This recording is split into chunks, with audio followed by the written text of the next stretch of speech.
Carrie Shalom, bien-aimés, et bienvenue à notre exhortation matinale. Le titre aujourd'hui c'est En mon nom.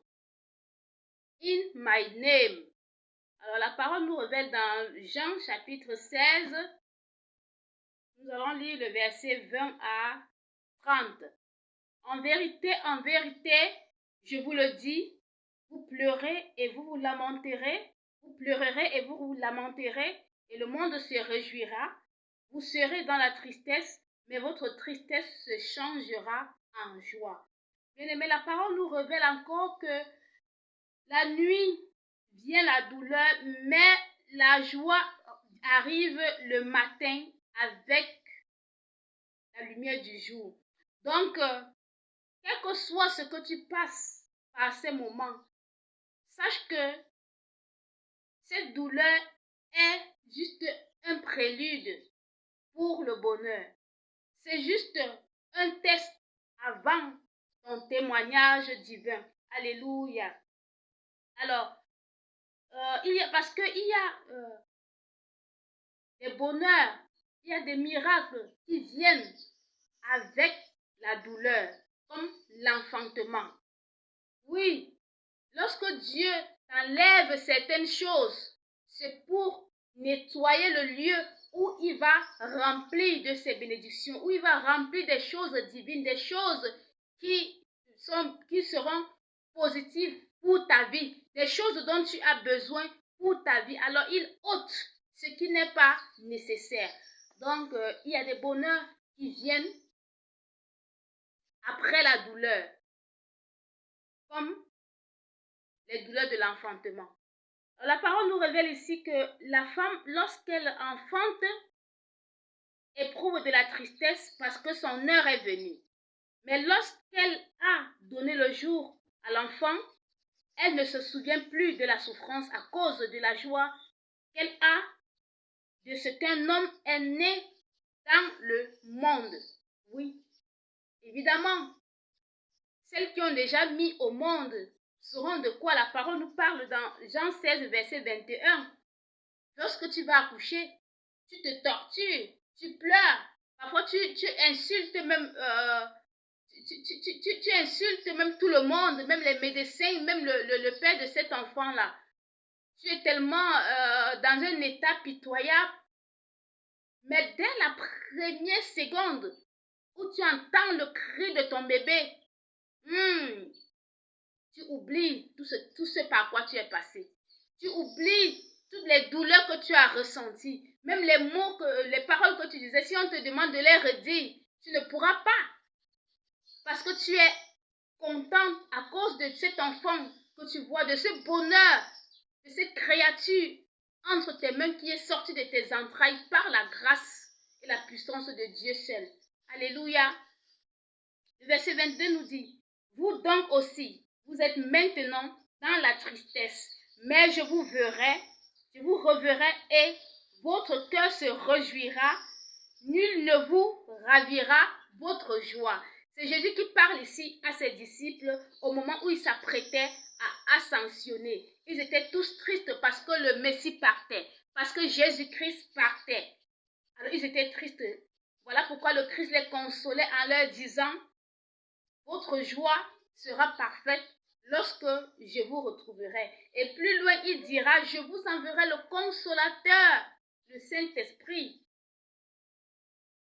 Alors Dieu est comme une mère, celle-là qui engendre et qui se soucie de ses enfants. Donc Dieu également, il se soucie de ses fils et il prend affectueusement soin de nous. Donc quelle que soit ta situation ce matin, sache que Dieu sait ce par quoi tu passes. Il sait ce qu'il te faut. Il sait ce qui est bien pour toi et ce qui n'est pas bien pour toi. Alors il travaille pour toi dans le secret. Persévère. Fais-lui confiance parce que ta joie sera parfaite très très bientôt. Alléluia. En ce jour-là, vous ne m'interrogez plus sur rien. En vérité, je vous le dis, ce que vous demanderez au Père, il vous le donnera en mon nom. Le titre de notre exhortation était « En mon nom ». Alors, lorsque Jésus-Christ s'apprête à partir, il dit aux disciples « Maintenant, je suis en train d'aller vers le Père de qui je suis sorti. Mais tout ce que vous lui demanderez en mon nom, c'est-à-dire au nom de Jésus-Christ, vous sera accordé. » Alléluia.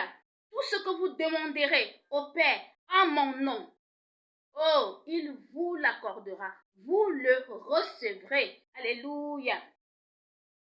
Alors le verset 24 dit, jusqu'à présent, vous n'avez rien demandé en mon nom. Jésus rappelle, il réitère. Bien-aimé, est-ce que tu as demandé au nom de Jésus? Est-ce que tu as demandé au Père au nom de Jésus, en son nom? Il ne suffit pas de rester et dire que la volonté de Dieu se fasse, que la volonté de Dieu s'accomplisse. Oui, mais quelle est cette volonté de Dieu pour toi? Si tu la connais, cette volonté de Dieu pour toi, alors déclare. Si tu ne la connais pas encore, quels sont les désirs de ton cœur? Parce que c'est lui qui met en nous le vouloir et le faire. Quel est le désir de ton cœur que tu n'as pas encore expérimenté? Quelle est la situation trouble qui vient te montrer le contraire de ce à quoi tu t'attendais? Alors maintenant, déclare et demande au nom de Jésus. Alléluia. Alors, vous recevrez. Le verset 24, je reviens dessus. Jusqu'à présent, vous n'avez rien demandé en mon nom. Demandez et vous recevrez afin que votre joie soit parfaite. Alors le Seigneur Dieu, comme une mère qui prend soin de son enfant, qui se soucie de son fils, il dit, il voudrait que vous demandiez ce que vous voulez, ce que vous désirez, ce qui est bon et agréable pour vous, ce qu'il vous a promis et que vous n'avez pas encore reçu. Ne dites pas que la volonté de Dieu s'accomplisse juste. Demandez-lui, rappelez-lui ses promesses, demandez-lui en son nom, au nom de Jésus-Christ, et vous verrez cela s'accomplir et vous recevrez afin que votre joie soit parfaite. Alléluia. Alors, le verset 25 nous dit que je vous ai dit ces choses en parabole, mais l'heure vient où je vous parlerai plus en parabole. Mais où je vous parlerai ouvertement du Père. Alléluia. En ce jour, vous demanderez en mon nom. Et je vous dis, pas que je prierai le Père pour vous. Vous demanderez en mon nom et je ne vous dis pas que vous prierez, que je prierai. Donc Jésus dit qu'il ne vous dit pas qu'il priera le Père pour vous, car le Père lui-même vous aime. Donc Jésus-Christ ne serait plus là pour dire, Père, pardonne-le quand ils ne savent pas ce qu'ils font. Père, donne-leur ceci ou cela. Père, la gloire que tu m'as donnée, je leur ai donné. Mais vous irez directement dire, Père, le Père de notre Seigneur Jésus-Christ. Éternel Dieu, le Père de notre Seigneur Jésus-Christ. Et vous poserez toutes vos situations, tous vos soucis, et vous scellerez par le nom de Jésus-Christ. Donc vous demanderez au nom de Jésus-Christ. Car le Père, le verset 27 dit, car le Père lui-même vous aime, parce que vous m'avez aimé. Oui, parce que tu as aimé Jésus-Christ. Alors le Père t'aime, parce que Jésus-Christ t'a accordé. Il t'a introduit au Père, dans ta nature parfaite, afin que tu sois engendré dans le Père, afin que tu sois son fils d'adoption. Donc, parce que tu as aimé Jésus et que tu l'as accepté comme ton Seigneur et ton Sauveur, alors le Père aussi t'aime. Alléluia. Parce que Jésus-Christ t'a donné sa nature pour t'introduire au Père. Alléluia. Alors tu ne peux pas bénéficier de ça si tu n'as pas accepté Jésus-Christ comme ton Seigneur et Sauveur. Si tu ne l'as pas reconnu, si tu n'as pas confessé de ta bouche que tu crois en lui et que tu crois que le Père l'a envoyé mourir à la croix pour toi, pour te sauver. Alléluia. Donc, bien aimé, il est important de faire la confession de foi mentionnée dans Romains 10, versets 8 à 10. Alléluia. La parole 28 dit, Car le Père lui-même vous aime parce que vous m'avez aimé et que vous avez cru que je suis sorti du Père. Alléluia.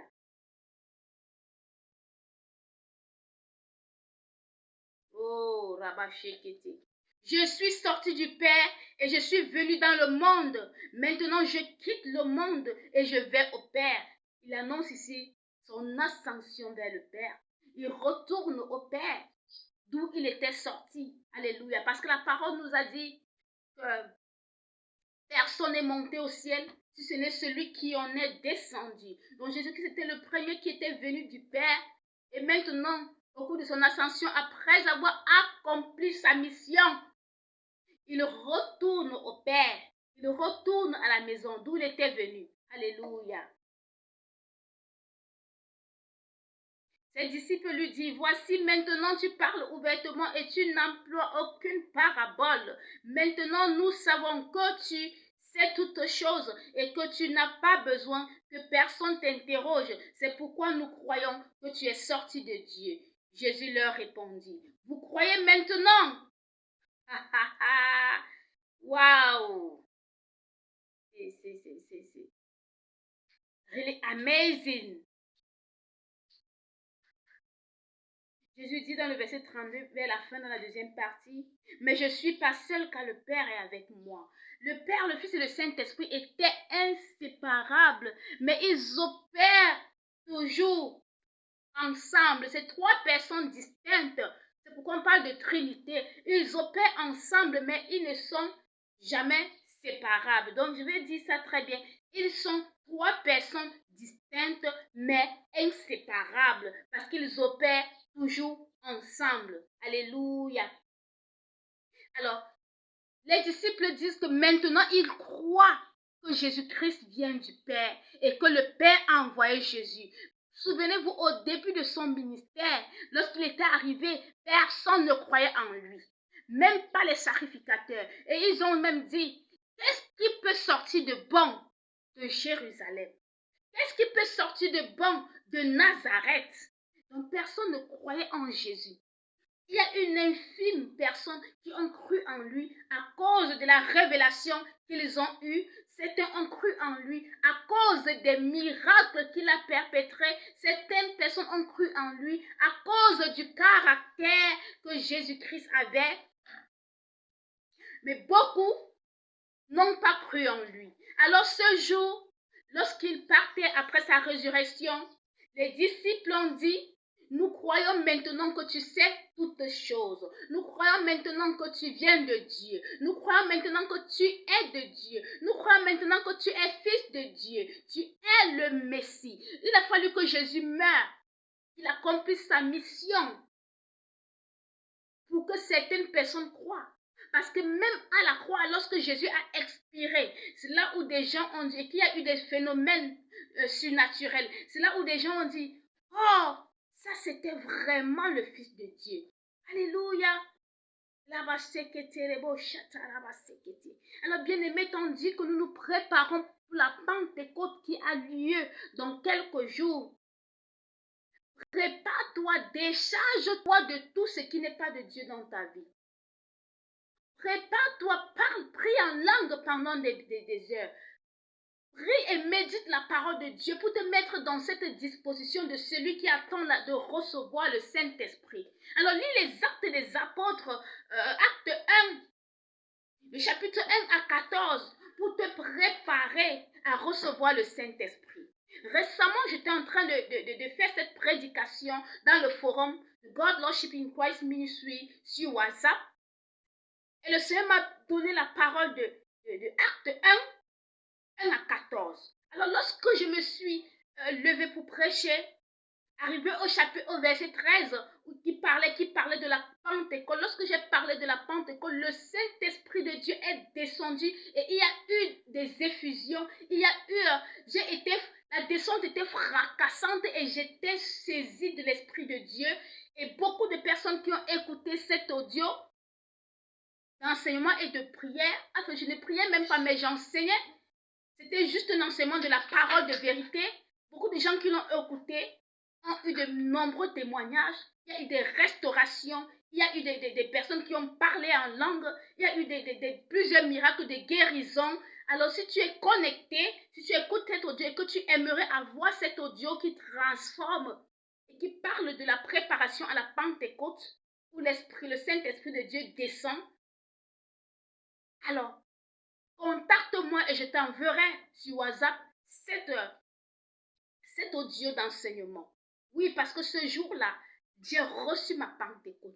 Alors, écoute cet audio, écoute cette vidéo et viens chercher cet audio si tu n'es pas encore dans le forum de God Lordship in Christ Ministry pour recevoir la Pentecôte à toi. Oui, la Pentecôte, c'est la descente du Saint-Esprit qui vient impacter les vies, qui vient t'amener à une autre dimension de la spiritualité et qui vient opérer des miracles dans ta vie, qui vient déposer le surnaturel afin que tu puisses les voir de tes propres yeux. Alléluia. Alors bien-aimés, soyez connectés parce que la Pentecôte, c'est dans quelques jours. Alors soyez préparés. Si vous n'avez pas encore reçu le Saint-Esprit, préparez-vous. Et même si vous avez déjà reçu le Saint-Esprit, il s'agit de recevoir encore plus, encore davantage. Alléluia. C'est vrai que quelqu'un qui est en Christ et qui a déjà reçu le Saint-Esprit se manifeste dans sa vie tout le temps, tous les jours, mais il y a des préparations particulières en fonction des saisons. Donc débrouille-toi pour revivre ce temps-là qui s'est passé à l'époque de Jésus et qui s'est passé à l'époque de nos parents, et ce qui se passe encore aujourd'hui à mon jour, parce que pour la première fois depuis que je suis en Christ Jésus, j'ai reçu l'esprit de la Pentecôte, j'ai reçu le Saint-Esprit de la Pentecôte qui s'est déversé sur moi pendant que j'enseignais dans un forum sur la Pentecôte. J'ai été saisie. J'ai été rempli de joie, de fou rire, des effusions du Saint-Esprit, de la manifestation du Saint-Esprit. Et il y a eu des déclarations sur la vie des gens, des prophéties sur la vie des gens. Alléluia, alléluia, c'était vraiment grandiose. Alors c'est une expérience que je souhaite à chaque enfant de Dieu de recevoir, de recevoir. Alléluia, tu es béni et hautement favorisé. Car Shalom.